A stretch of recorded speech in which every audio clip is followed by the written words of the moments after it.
Welcome to a series of interviews that we're doing through Helios, speaking with the founders of projects that are in the Helios Incubator Lite program.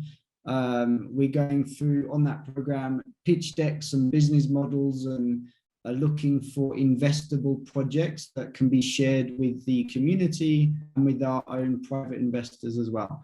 So today I am joined by two Jeromes of the Freeos project, and so we can start with background introductions. So my name is Jerome Kelsey. I've got a background in mostly video game and VR development. I've been working with mobile free-to-play games, massive multiplayer online games in my career. And I've been focusing a lot of that attention on game economies. So as you can imagine, a lot of video games have built-in economies. And having experience working on that for quite a long time, it's given me a bit of an insight on what you might be able to do to make an economy work for the people. So around 2018, I was getting very involved in blockchain. Actually, probably 2017 is when I really started. But in 2018, I started doing some programming in Solidity. And that gave me the insight that blockchain had the capabilities to pull off some of the ideas that I had in mind. And so with that, I started really flipping my perspective into looking at how you can leverage blockchain to make an economic system that doesn't just benefit the game developers or the game publishers, it benefits everybody involved. And with that idea kind of seeping in the back of my subconscious, I woke up one morning and I had the core idea of Freeos in mind. And so I started talking with a number of people, including Jerome Hardigan here, and we started refining the concept and really working on the design and the tokenomics, how the system works, the interpersonal dynamics. And once we also started prototyping it. We had a PhD computer scientist, Andrew Zalisky, and he started working on a prototype with us. And once we got to a certain stage where we felt like, yes, we can do this, this is possible, it has legs, we decided to set off and make this a full-time endeavor. So that's my background and a little bit of how Freeos got started. Yeah, so super intriguing teaser for what is Freeos, but before we get there, I'd like to come back to the game economics topic a little bit later into the conversation, because I'm really curious about a little bit of insight on that. It's super relevant for the majority of crypto people at the moment. Game economics, not just because metaverse and games is obviously a massive thing, but just to be able to apply that kind of knowledge and insight to the other kind of DeFi dApps and everything that's happening in the ecosystem. So maybe we can expand on a little bit of that subject a bit later. But first, and again, before we get into what is Freeos, Jerome, the other Jerome, do you want to introduce a little bit of your background? Yeah, I come from an athletic background. I represented Ireland in the Moscow Olympic Games in modern pentathlon. Wow. And I've been in business for, I don't know, a long time. And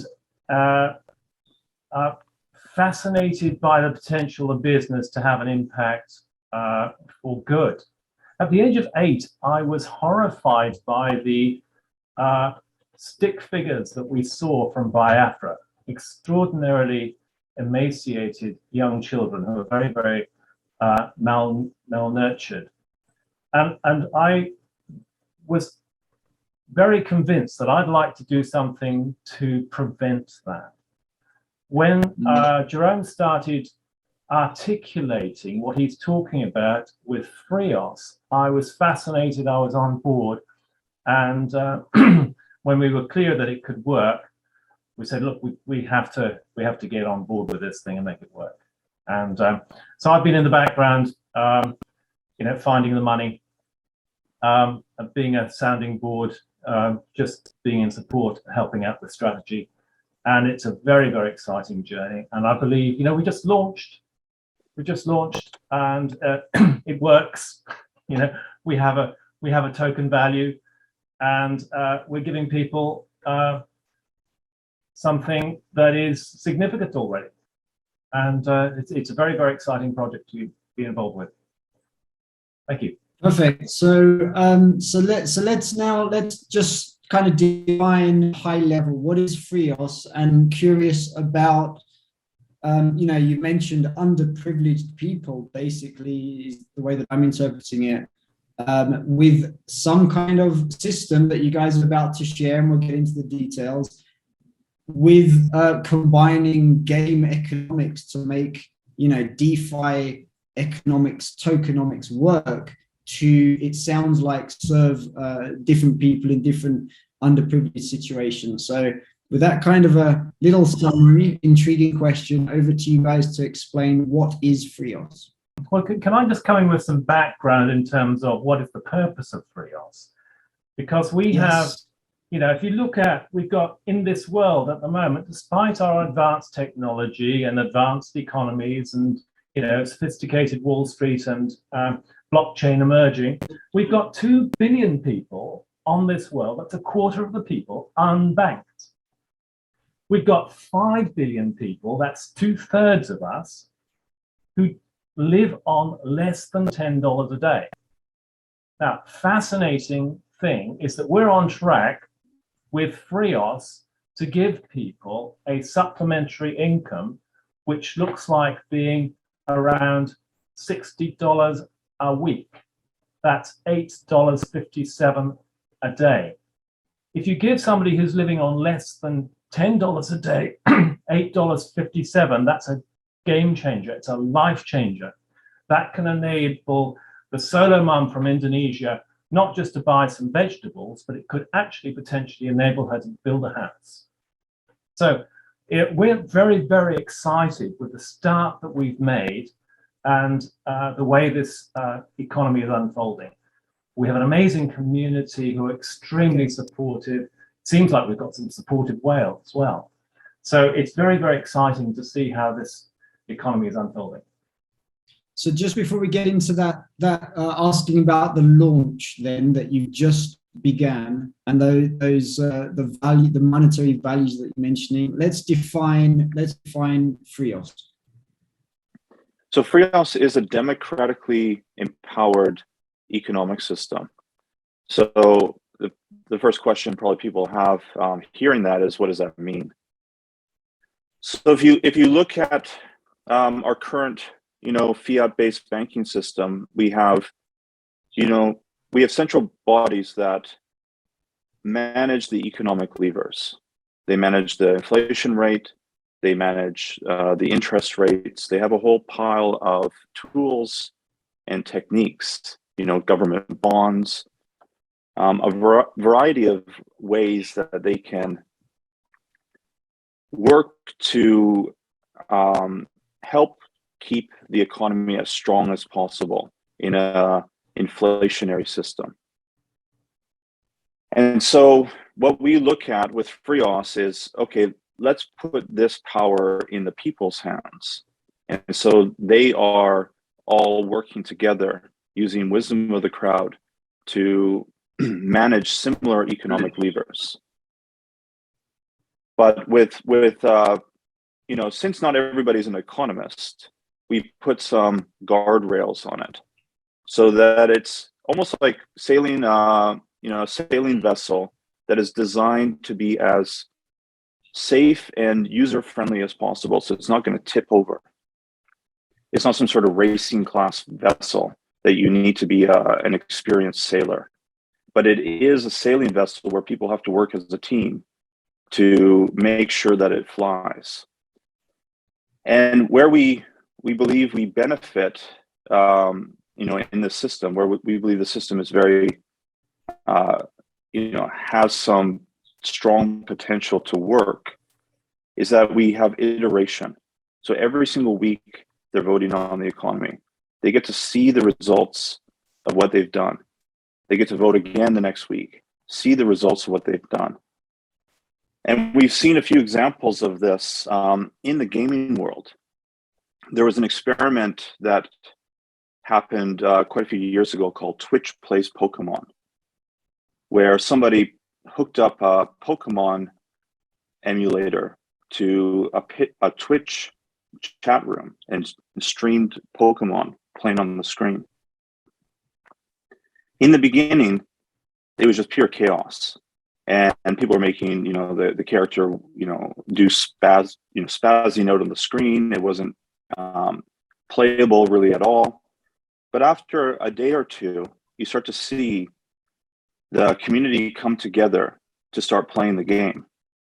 And about a week later, they've actually finished this 100-hour complex RPG together as a unified group.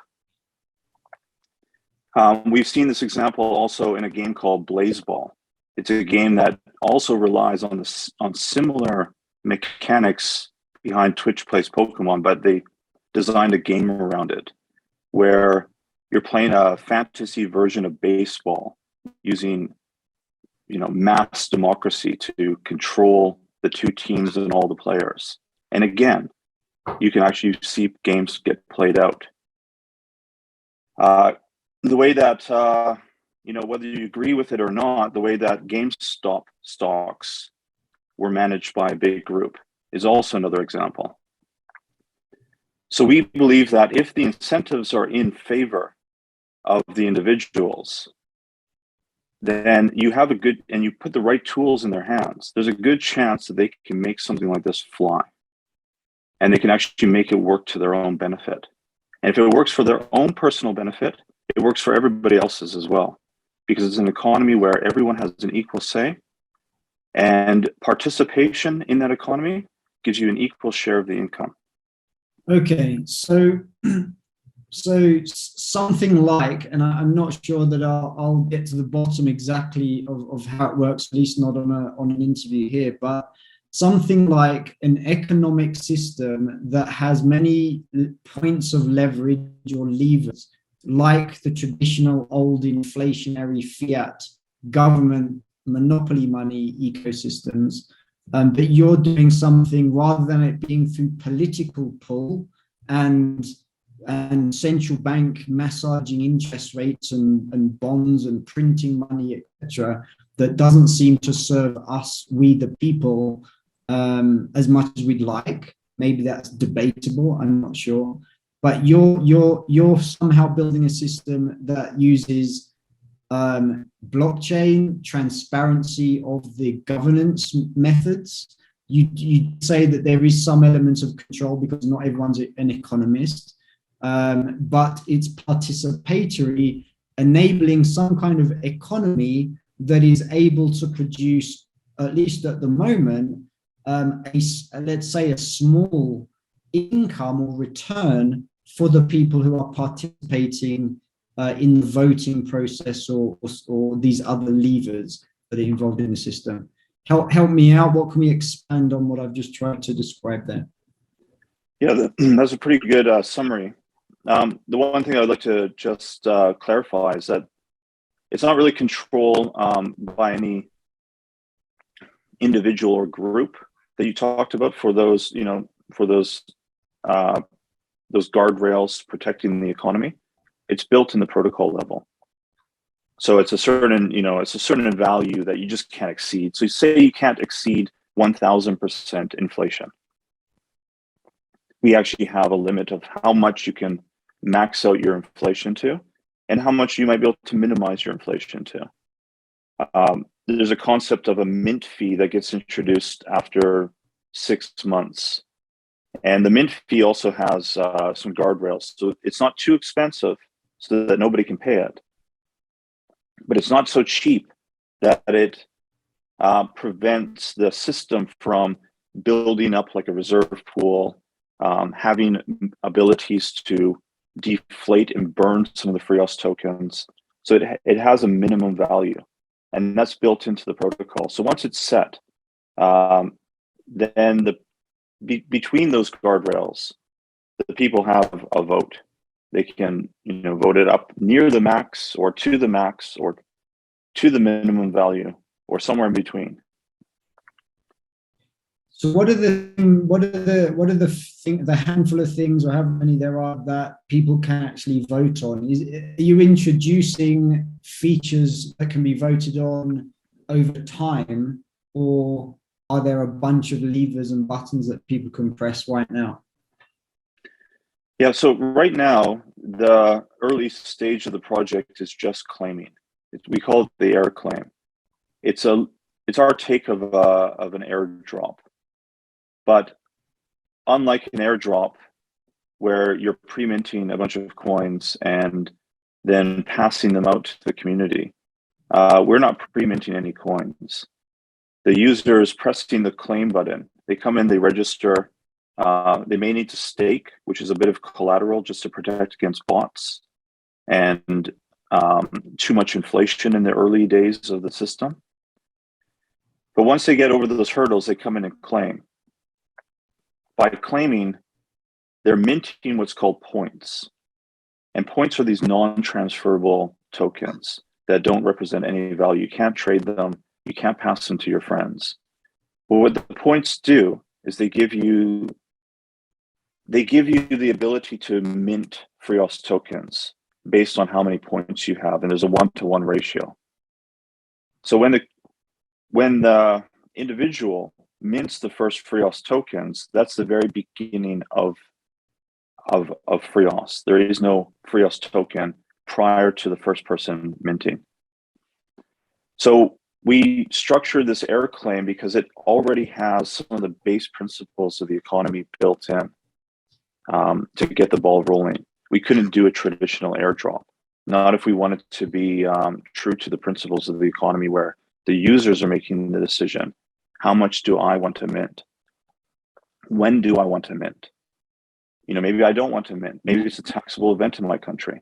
So maybe I'll hold off until I've accumulated enough value, and then I'll do a mint and then deal with my taxable events at that time. We're giving people options to really control and manage their own finances through the system. Now, after the air claim, that's when the real democracy begins. And what people vote on during this time is inflation. So there is a set amount, a max amount that you can inflate in a particular week, but the community may not want to inflate that much. If the economy is tanking, and by this time, the majority of the people are worried more about their holdings than their earnings. They may wish to be conservative on the inflation to protect the value in their holdings versus what they might make the next week. So that's one of the controls that we provide for people. The second one is the mint fee. Oh, sorry. Yeah, go ahead, mint fee. Yeah, the mint fee is,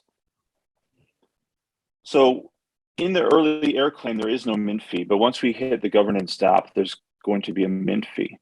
And the mint fee is borrowed, the principles of the mint fee are borrowed a little bit from modern monetary theory. Now, we don't take all of modern monetary theory at face value, but there is some interesting dynamics about a mint fee that looks like it has a lot of potential to prop up or to create a base level of value, or at least a use case for the currency. So with a floating fiat-based system, the idea in modern monetary theory is that taxes are the base use case. Everybody needs to pay taxes, every individual, every business.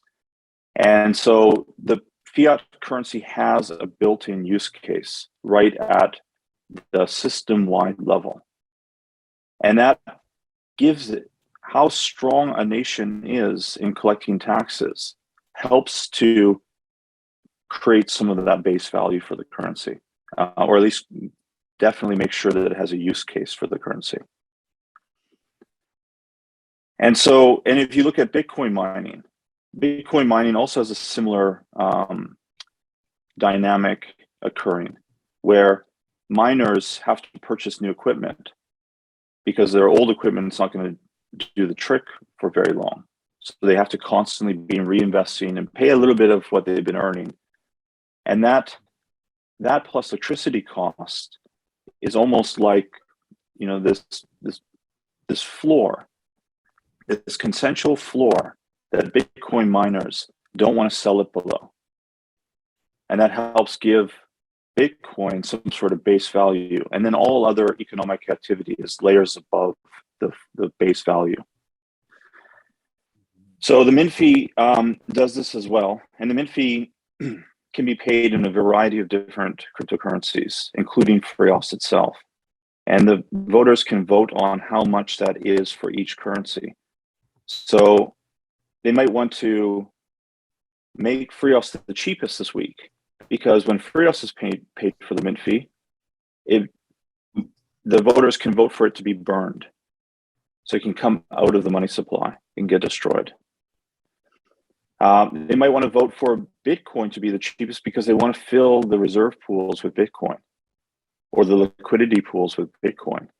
And liquidity pools and reserve pools help other elements of propping up the price as well. And we'll get into that because that's another vote that the voters have control over or influence over.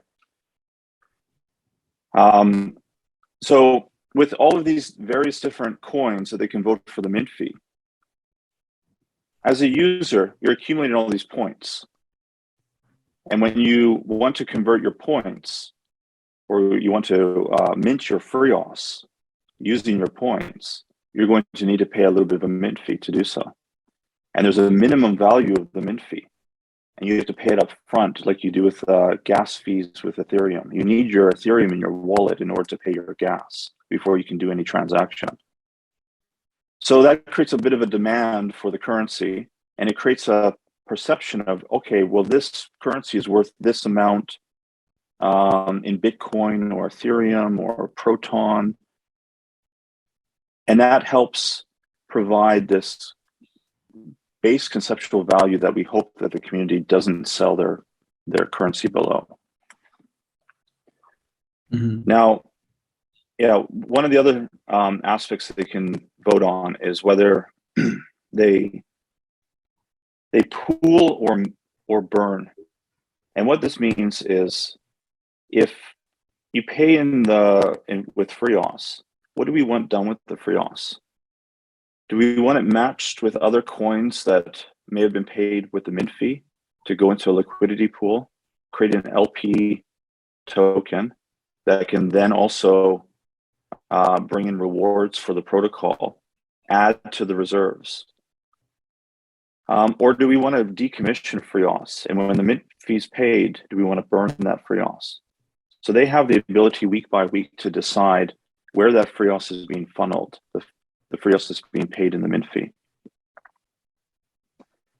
Now, another aspect that we provide for the community is we have a list of partners that are all NGOs, nonprofits, that are willing to take some Freeos to help their endeavors. So saving the rainforest, protecting animal wildlife. And we've started to accumulate a number of these partners, and they're going to receive a percentage of the mint. It's not exactly a percentage of the mint, it's a plus percentage of the mint. So it's a plus 3%.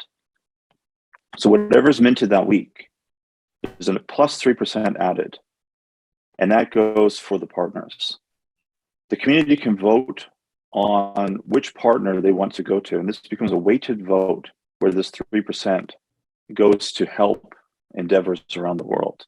So they have that ability as well in the vote. So there's a number of, with all of these Yeah, things in play, oh, there's one more important thing as well. This is probably potentially one of the most important aspects of the vote. You can vote for what's called the lock-in threshold. So each week, if the price of Freeos is below the lock-in threshold, say the lock-in threshold is 2 cents, and the markets have decided, through trading and speculation, that Freeos is only worth 1 cent. And so it's selling at around a 1 cent average that week. That means it's 50% below the lock-in threshold. And so the next week, 50% of all points are temporarily locked, and they have a slow freeze mechanism. Now, if Freeos becomes up to 2 cents or even higher, that means that this lock-in threshold, we're exceeding it, and the thawing of all locked points becomes faster. And every consecutive week that the points, the Freeos is above this lock-in threshold, it increases the speed in which they get thawed out, they get unfrozen. The community can also vote for this lock-in threshold to change, to vote up. There's a base limit for the lower value, but upwards there is no limit.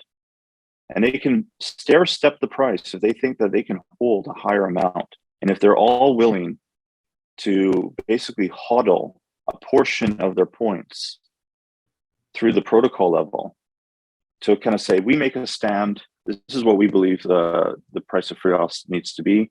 We're going to vote on a lock-in threshold of 5 cents. And any of our new points won't be, a portion of them will be locked if we're below the lock-in threshold. Okay, so let me jump in there. There's like, as you're describing that, I can see there's a lot of different mechanisms at play. 2 questions for me come out of that. One is, obviously all economic systems really are experimental, and all traditional fiat economic systems end up collapsing at some point, be it 100 years or 300 years, something like that. How do you kind of try and juggle the perspective of Freeos being sustainable? What do you see as maybe the risk factors or the growth factors that would help that kind of a system evolve, protect the people who hold the token so that you kind of sustain the economy, but also in terms of longevity, sustainability? Give us some general idea on that. Yeah, so one of the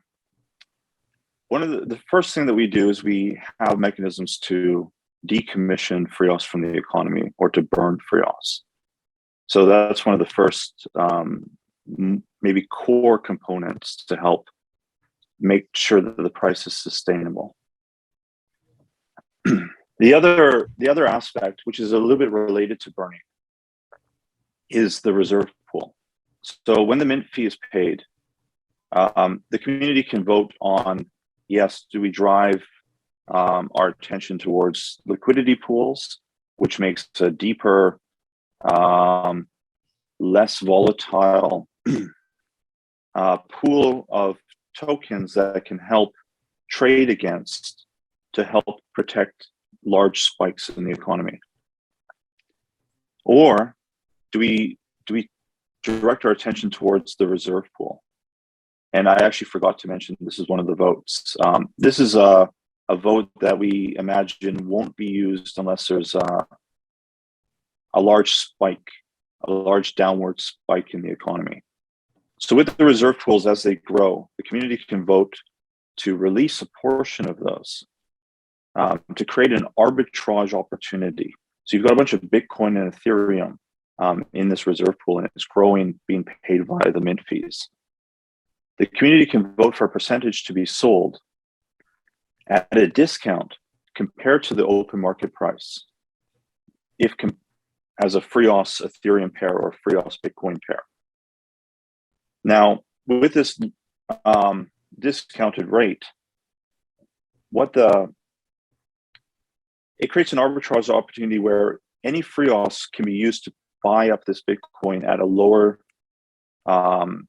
price value, and that Freeos being pumped in there is burned. So it has two aspects. It can create a demand for Freeos, and if that demand is coming from open markets, that will obviously help the price raise. And if that Freeos is being used at a protocol level to decommission it, to burn it, having less Freeos in the system also can support the price as well. So that's one of the ideas in the system to make it sustainable at the system level. But what we envision for the long term is to help facilitate use cases of the Freeos token as a currency.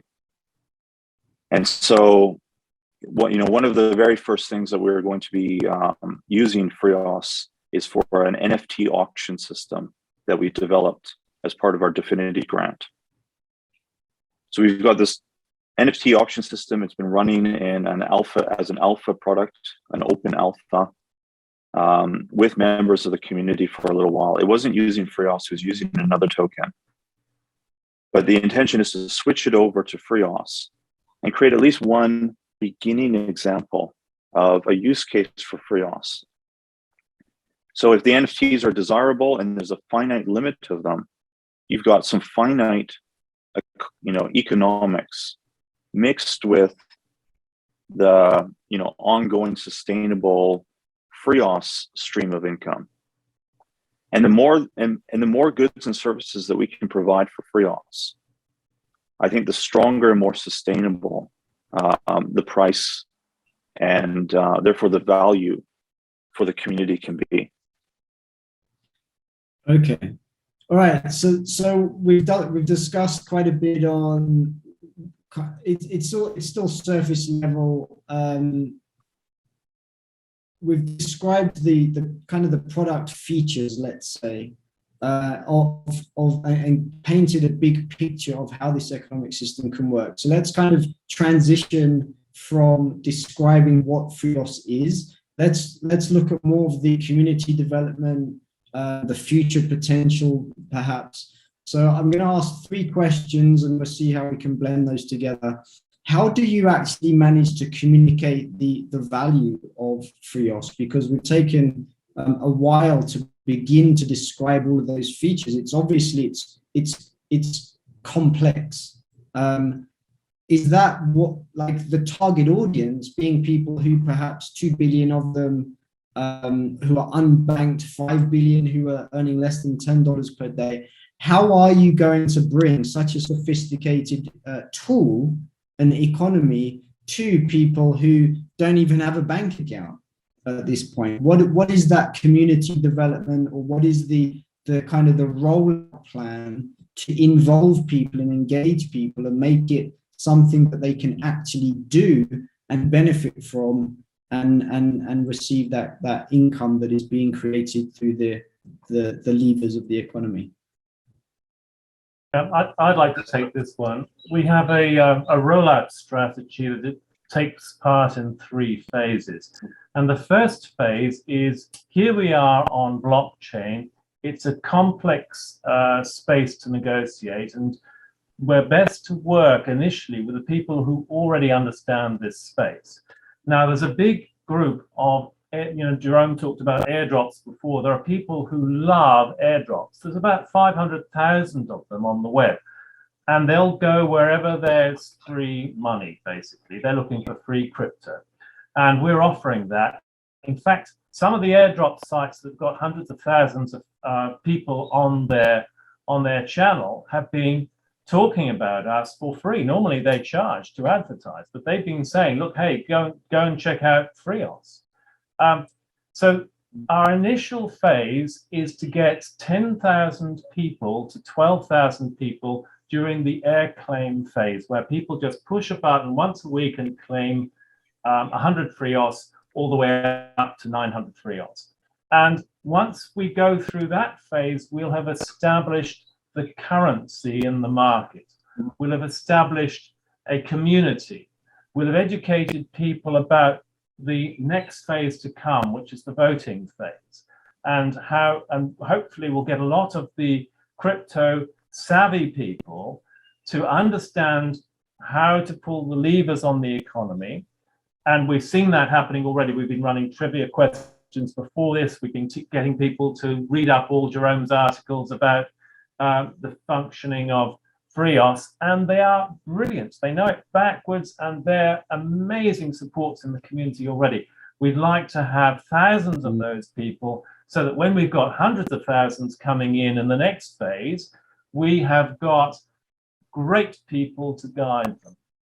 So that's phase one. Phase two is to get people from the developed world who are new to crypto novices, and get them on board and get them using the system in a way that is good for the medium term, not a short-term focus, not how much can I get today, but how much can I get in the next few months.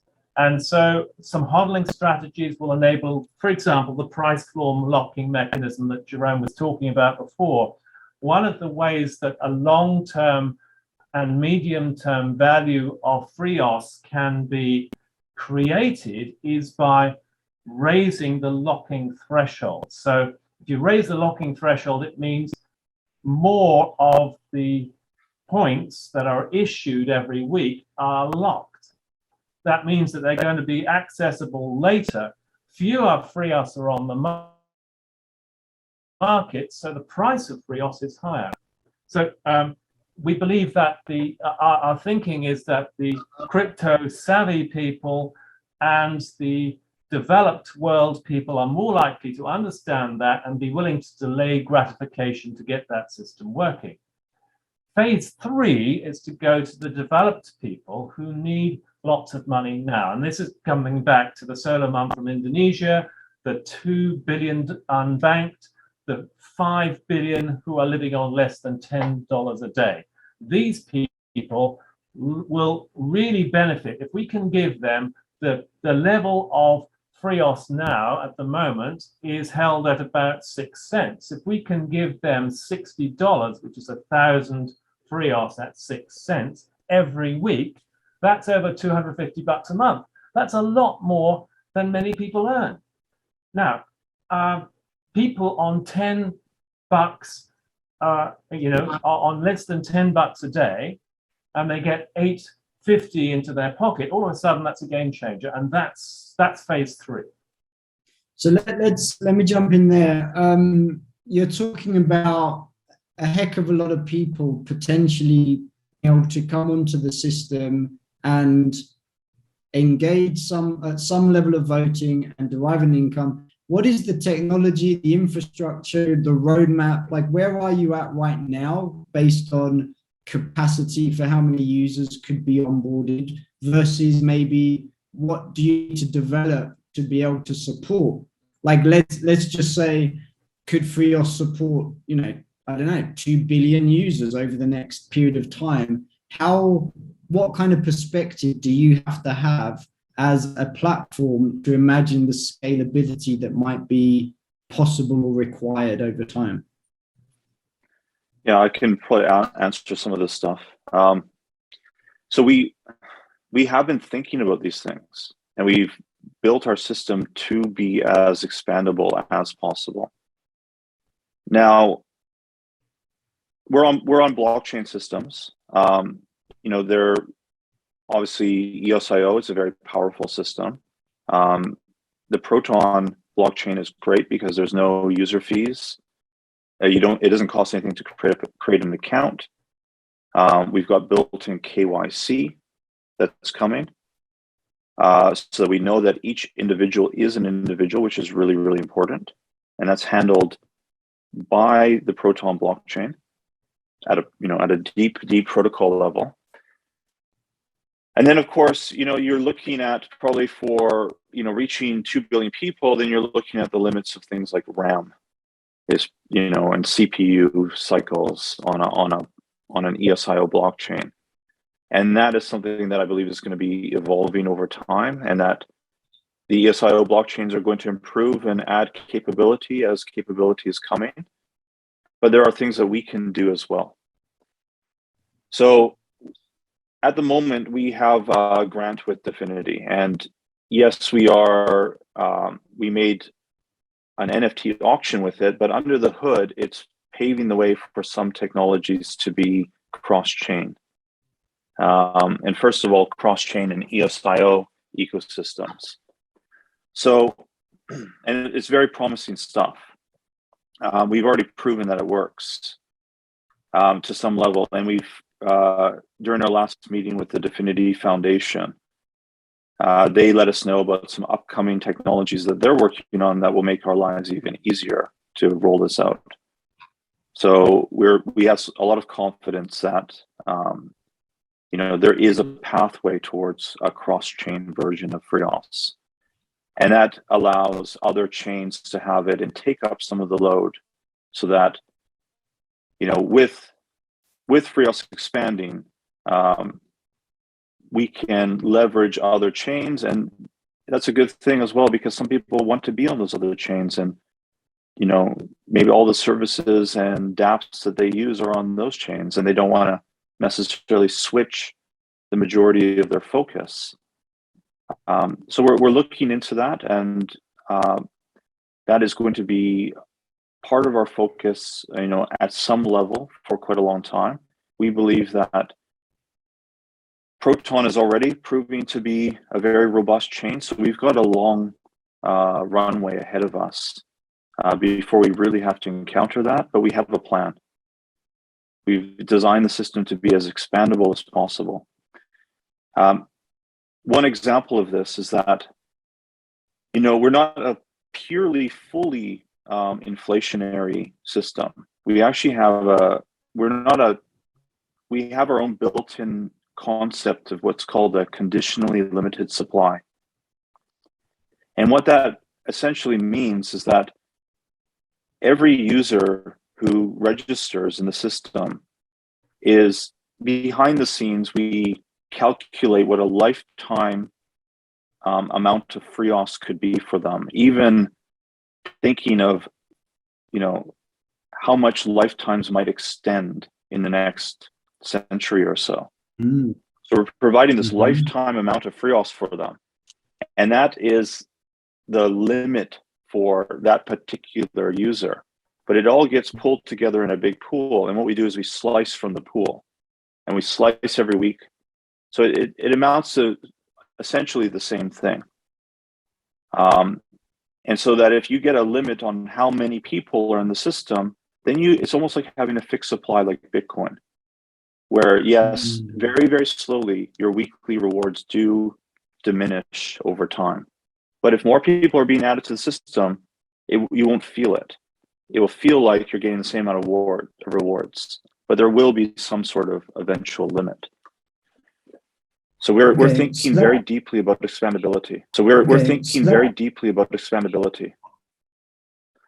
Yeah, so that kind of leads into like another big area of questions is going to be on the future, not just in terms of the technology, the infrastructure, but what is your vision for what Freeos could become? Give us a bit of perspective there, and also maybe tie that into what kind of income potential could be possible. Is that it? Are you able to project the kind of a higher, like we're talking about $8.50 a day? Could that be more? Is that like, what would it take for that to be more, if it's possible, if there's perspective there? And also from an investor perspective, if it's rather than someone who's going in just as a daily, like a casual user of the system, taking their income, doing their votes, what else is there other people could do that would be considered an investment? Yeah, that's a great question. Yeah, so there's two versions of Freeos. Two versions of the vision of Freeos. There's the grand vision, and there's a vision that Jerome and I, before we decided to go full time on this, we said, okay, at the very least, Freeos could be this. So let me just talk about that before I go into the grand vision. At the very, very least, what we want Freeos to be is to put out a model that shows that it's possible that people can manage their own economics, that they can be in direct control or direct management, direct stewardship of their own economy. And even if Freeos doesn't get all of the factors right, that model has been put out there. And we won't, as humanity, we won't lose that model. And somebody else would at least pick it up. Maybe it's us, maybe it's somebody else, and they'd say, let's do better this time. Let's learn what didn't work and what could work, and let's find a way to make it work. So that's our base level vision for Freeos. Now, for the grand level of Freeos, what we would ideally hope for is that Freeos really can provide people with a support system, a supplementary income. Now, this might be in tandem with our current economics. We're not necessarily saying we're going to replace the financial system of the world, but it would always be good to have a plan B, something that is there, that is transparent, that people can trust, people have an influence, people have a say. And we're at least the backup plan for the main system. And if anything goes wrong with the main system, well, at least there's something for people to fall into. And perhaps at that point, it could then morph into something that is the primary system. So if it's the backup system, if it's a supplementary system, I suppose the sky's the limit. Yes, we're looking at, one of our main targets is to pull a lot of people out of poverty. That would be fantastic, for these people and for, I think, humanity as a whole. Like, I don't think anybody likes the fact that people are living in those type of conditions and having those type of struggles. So I think it would be good for us all if we're able to provide some support at that type of level. And so beyond that, it probably matters, it probably depends on the people to some extent. Are they able to drive this into a system that, doesn't just only support people in the developing world, but maybe supports, impoverished people in the first world? Could we make an impact on the inner cities in Baltimore? Could we give people a leg up there? If we could, then that is fantastic as well. And it might represent a higher amount of income being earned per week, which would then benefit the people in the developing nations even more.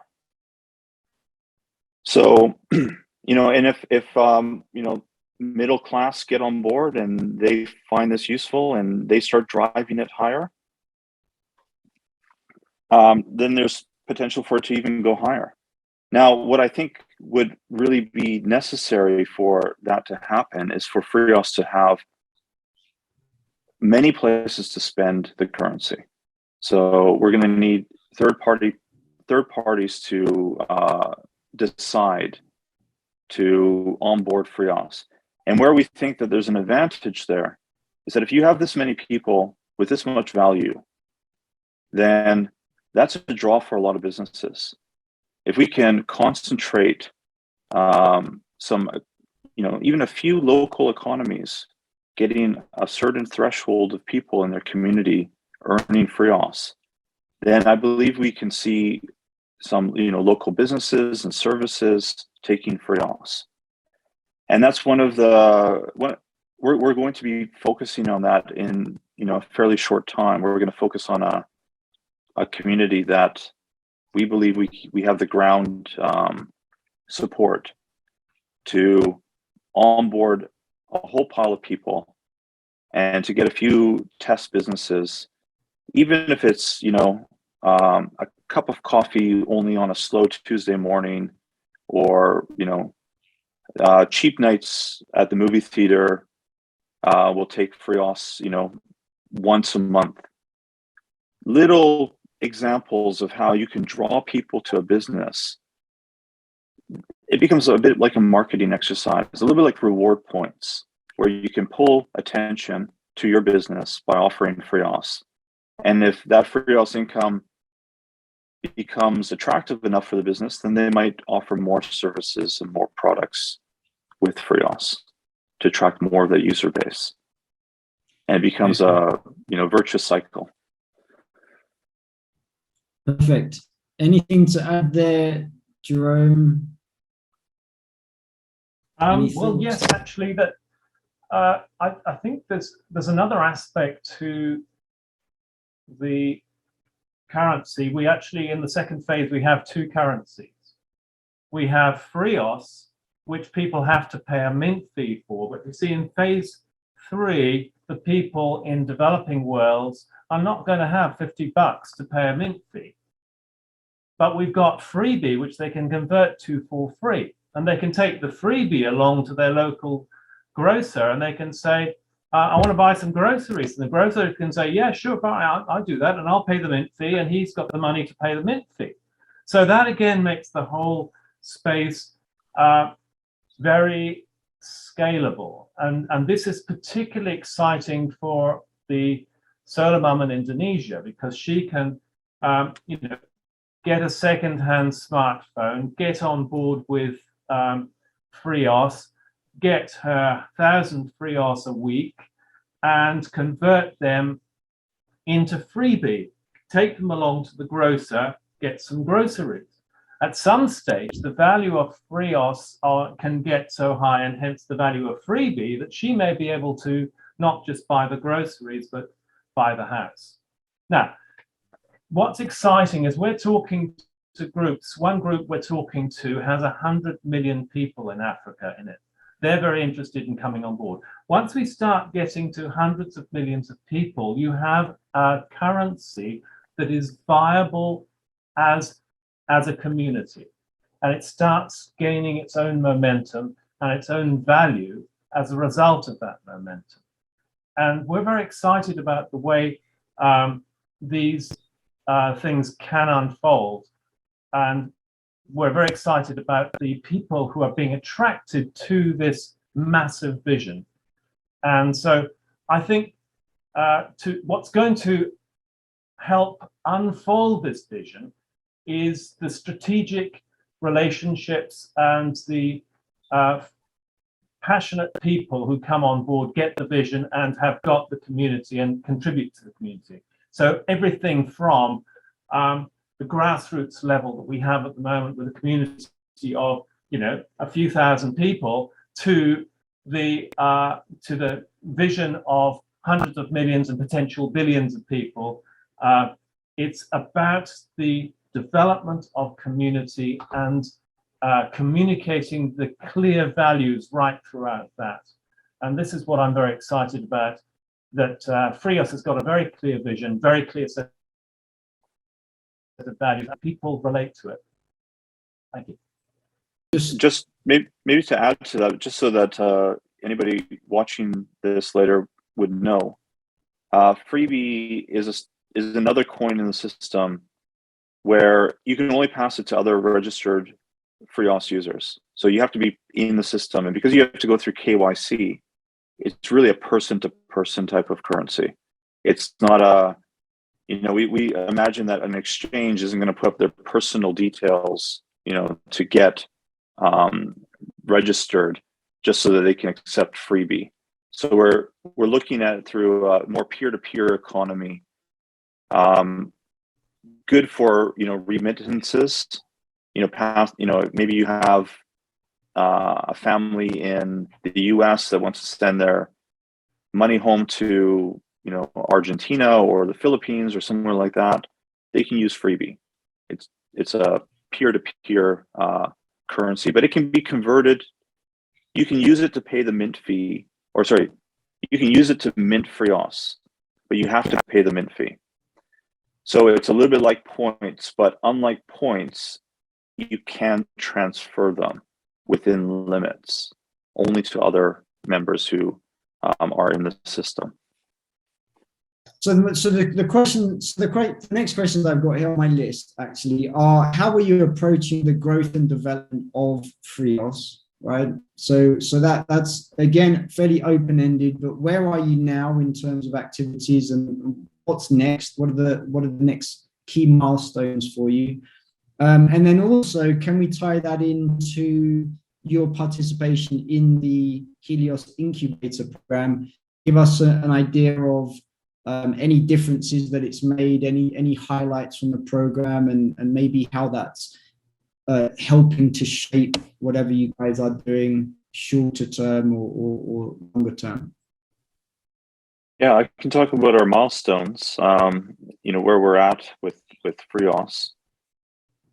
So we just launched on Valentine's Day the air claim, which is the first phase of the project. And in this air claim, it's much more simple than it will be in the governance phase. Most people will go in, if they have KYC'd with the old Proton wallet, then they may not have to stake, although I believe actually the staking requirements have gone up for these people now. I think they're around $5 of XUSDC, which is the Proton wrapped version of USDC. If you're not verified, then the staking requirements are higher. Right now it's at $50 XUSDC. Now, staking is not staking to earn more rewards in the system. It's just collateral. As long as you're staked, you can claim right into the very, very end of the air claim. You just need to stake once. Now, we put in a system where the more people join, the higher the stake goes up. The reason for this is because we're actually trying to limit numbers in the air claim. We don't have our conditionally limited supply in yet that I had alluded to earlier. So we're being very, very careful with how much Freeos is being inflated into the economy.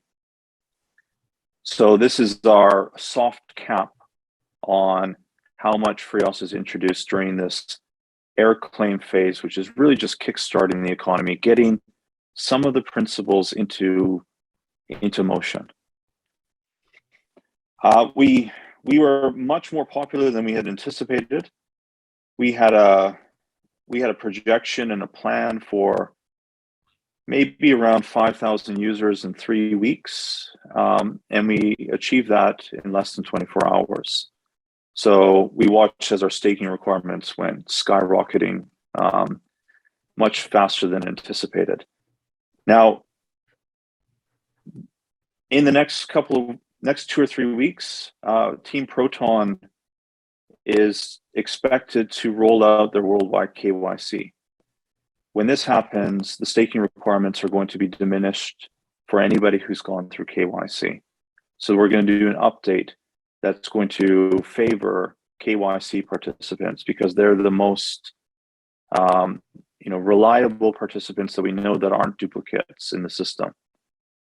So if you're keen to get involved, stake the 50 USDC, get involved now.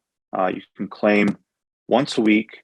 The amount that you claim is going to increase right to the very, very end of the air claim. And then in the next phase of the governance step, it's going to turn to roughly around 1,000 Freeos a week. For the next milestone, the big milestone is the governance phase. We're probably around 70% done on that. We're doing development on it, and we've got testing processes occurring alongside of development to make sure it's as robust as possible. Like the air claim, we're going to do another audit. We've done an audit on the code of the air claim to make sure that everybody knows that it's trustable and secure. We'll be doing the same thing for the governance staff as well. So that's the big milestone that we are focusing on all of our energies on in terms of development. On the side, we have a DFINITY grant, and we have the final milestone upcoming. And this is just to finish off what we've been proving under the hood that could underpin an Oracle system or a cross-chain bridging system so that Freeos can exist on multiple blockchains, and our focus would be on other ESIO chains. Now, as I mentioned before, DFINITY Foundation has let us know that there's some technologies they're working on that are going to really enhance our efforts. So we'll be looking into these as soon as they're available. And we may be, looking for some more developers to focus on that in the near term and have a little side branch to help make sure that happens. But the work that we've done with the NFT auction system, we want to polish that up and make it into one of the first places where you can spend Freeos coins besides trading them on markets. So people can bid on NFTs. We're going to be looking for artists that support things like the Universal Basic Income and using this NFT auction to showcase their efforts. So this has already been battle tested by the community. Under the hood, it's even proving some cross-chain potential solutions. We're going to take it to the next level and release something so that our community has something to spend with, even in these early days. So there's an initial use case for Freeos. As I mentioned before, we're going to run a pilot program in the real world where we do, on the ground work to bring a community together, all earning Freeos tokens, and try to get businesses involved and prove out what kind of economic dynamics can occur in a real community, so that we can take those learnings and see how we can extend it. So those are some of the big upcoming milestones. There's one other one that we haven't really talked about at all, and that is the Free DAO, which is both a foundation that has been set up, but also a DAO that we will be building. And this is where the Freeos community also has a say once we finish building this. Basically, Free DAO is going to be the development arm for Freeos and other projects as well, that all intend on building tools for collaboration and freedom. And Freeos is the first one for financial freedom. We've got a number of other ideas in mind down the road. And the governance of this DAO, we're going to be using sortition, which is randomization, but of qualified candidates. So we select a pool of qualified candidates who know how to do their job. So somebody in marketing would have experience in marketing. Somebody in finance would have experience in finance. We grab a shortlisted pool of qualified candidates, and then we randomize to select which one, and they get positioned into the DAO. They have a vote and a say in the DAO. They manage a budget for their team. And the Freeos community has the ability to vote them out. So you don't vote in, sortition selects them, puts them in, voting votes them out. So we have accountability at a very, very high level for this governance body. And so we already have a few little pieces of that puzzle. and we're going to be extending that in the future to have a DAO that can manage all of this, and incentivize strong leaders to come into those positions and make sure those leaders know that they're accountable to the people at all times.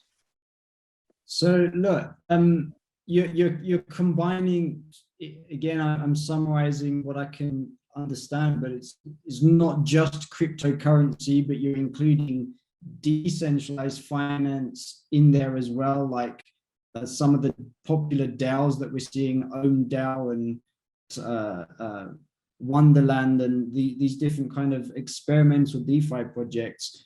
But even beyond that, we're looking at actual marketplaces for transactions that actually helps to support a genuine economy. You're looking at financial inclusion, which is one of the promises of the philosophy of cryptocurrency, right down to the original Bitcoin white paper.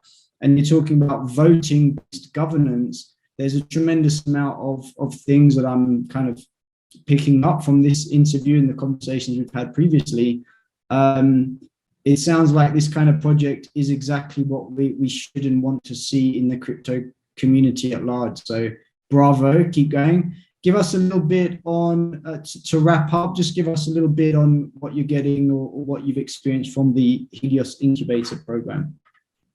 So let me start there. I mean, we came into the incubator program with a fairly extensive pitch deck, which we've gone through multiple revisions, but very focused on technology and with some marketing background, but nothing like the extent of background that you've been able to provide for us, Gabriel.